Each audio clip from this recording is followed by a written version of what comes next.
Hello everyone, and welcome back to the Fluctus Channel.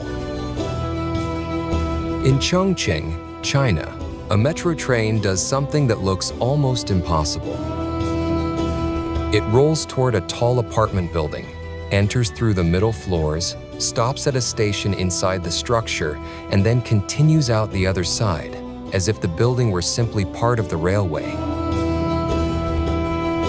In a country with more than 1.4 billion people and some of the busiest urban transport systems on Earth, unusual engineering is often created by necessity. China's cities must move millions of commuters every day, and in places where land is limited, mountains are steep, and buildings crowd the skyline, railways cannot always follow ordinary rules. Chongqing is famous for this kind of problem. The city rises across hills, bridges, rivers, tunnels, elevated roads, and stacked neighborhoods. Locals often call it an 8D city because movement happens in layers. A road may pass above another road. A building entrance may open onto one street at the ground floor and another street several floors higher. Trains climb, dive, curve, and cross valleys in ways that make the city feel like a transport maze built vertically. The most famous example is Liziba Station on Chongqing Rail Transit Line 2. The line is a monorail route, and Liziba became known worldwide because it passes through a building instead of going around it. The station sits around the 6th to 8th floors of a 19-story structure, creating one of the strangest commuter scenes in modern railway design. Rather than demolish the building or force the line through a longer route, planners integrated the railway and building into one shared urban solution. The reason is Chongqing's geography. Flat space is scarce.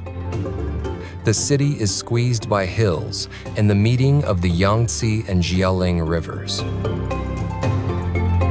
Building a rail route through such terrain means working around slopes, existing streets, residential towers, and dense districts. At Liziba, the answer was not to fight the city, but to pass through it. As the train approaches, the process is smooth and controlled. The monorail glides along an elevated track, curves toward the building, and lines up with the opening. From outside, the scene looks like a train entering someone's apartment block. Inside, it is a designed station space, separated from residential areas and supported by engineering that reduces vibration and noise. The train slows, enters the structure, opens its doors, and passengers step out as they would at any normal station.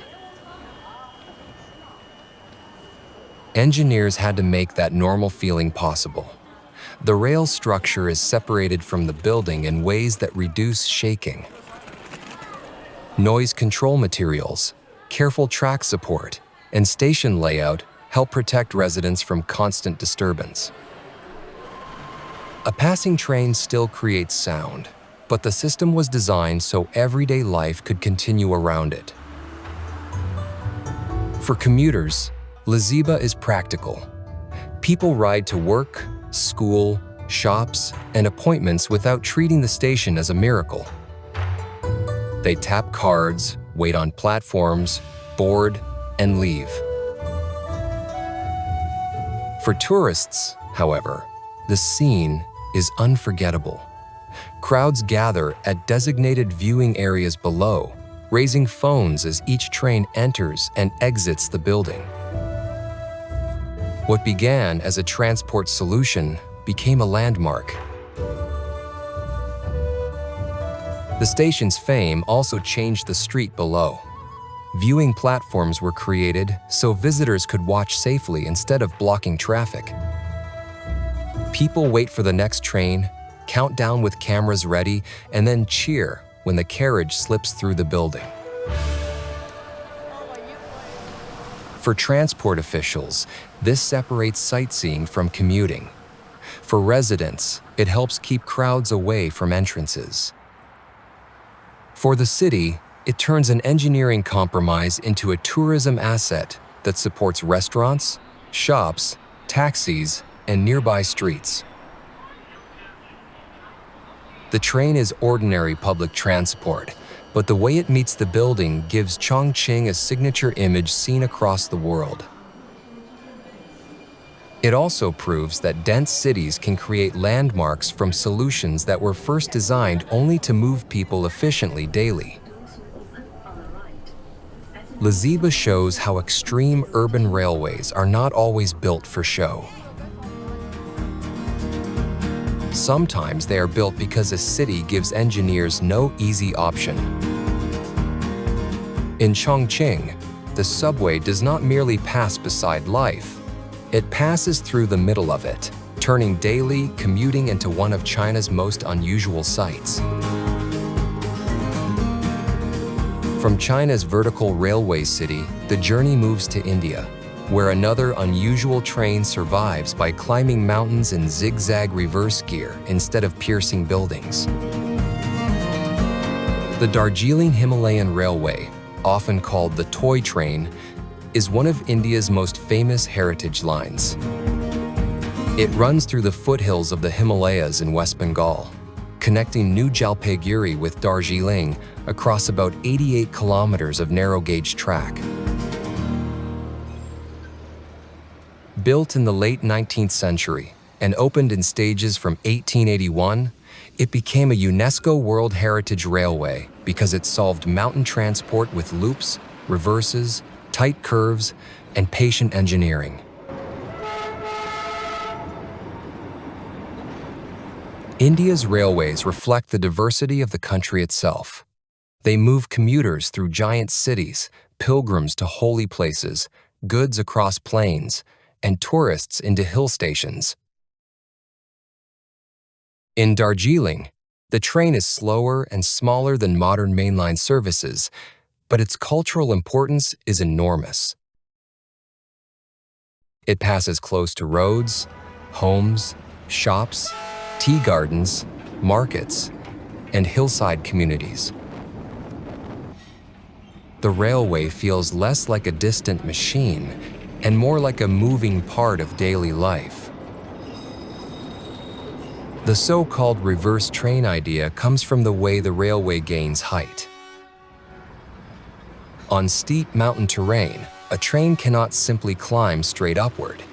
The gradient would be too much for the locomotive. Instead, the Darjeeling line uses zigzag reverses and loops.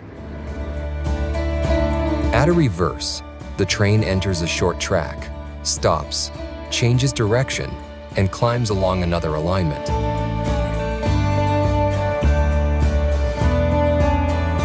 This back-and-forth motion allows the railway to gain elevation in a limited space. To passengers, it can feel as if the train is reversing through the mountain just to continue forward.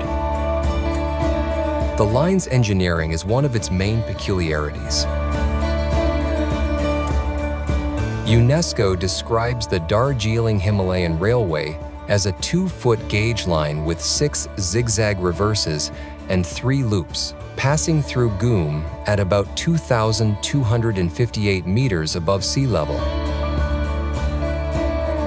The Batasia Loop is one of the most famous sections, where the train curves around itself while offering views toward the hills. Steam locomotives and diesel engines both help operate services, especially for tourist rides and scheduled movements. A journey on the toy train begins with passengers boarding at the station, settling into small coaches, and preparing for a ride that is measured in scenery rather than speed. The train moves close to roads and buildings, whistles through towns, pauses at stations, and climbs through changing air as Darjeeling comes nearer. Goods, luggage, local movement, and tourism all shape the railway's history. Each stop feels intimate because the track runs so close to ordinary daily life, proving that mountain railways can be both transport and shared living memory. While modern roads carry much of today's traffic, the toy train remains a living symbol of mountain transport. Its schedule may not match the speed of modern trains, but that is part of its value. The reverse movements, loops, whistles, and narrow track preserve a method of railroading built for difficult terrain. Like Liziba Station, the Darjeeling toy train proves that strange railway designs often begin as practical answers to geography, then become cultural treasures.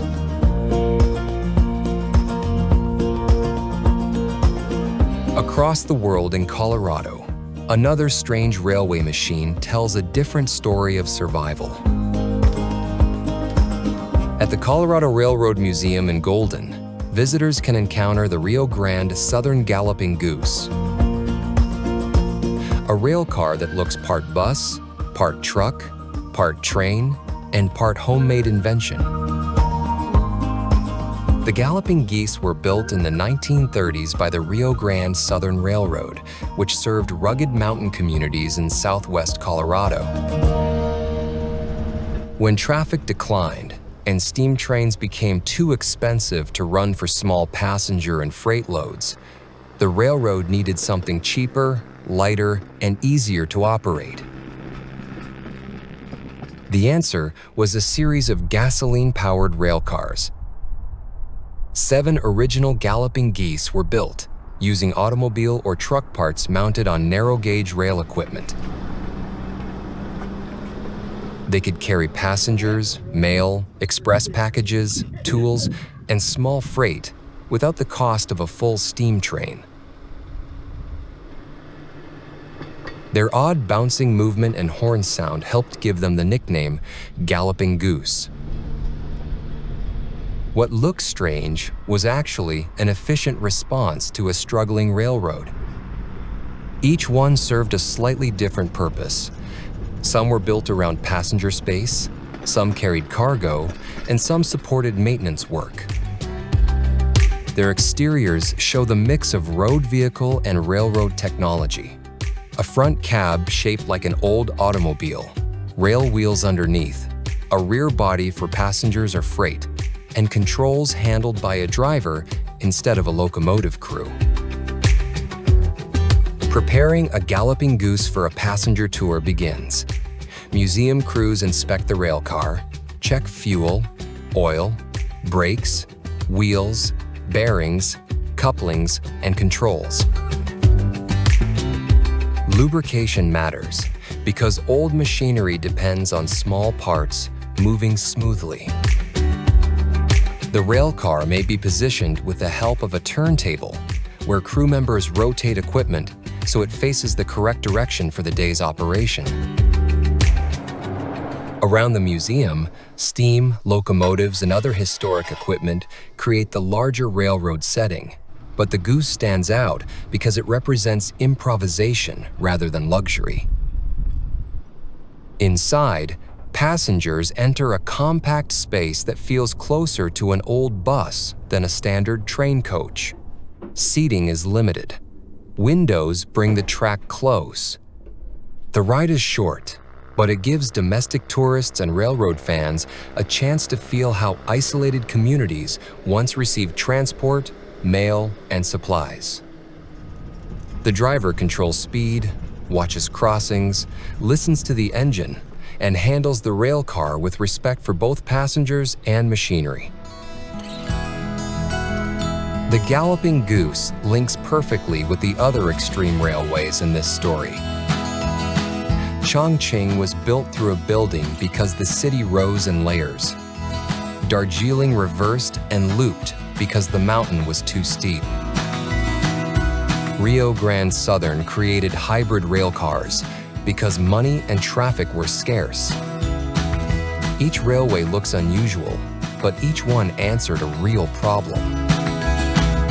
From China's apartment building metro to India's Himalayan toy train and Colorado's gasoline-powered goose, extreme rail travel is not only about spectacle, it is about humans bending machines to fit difficult places. That is the end of this video. I hope you enjoyed it. Make sure to subscribe to this channel so you don't miss any of our new content. Thank you.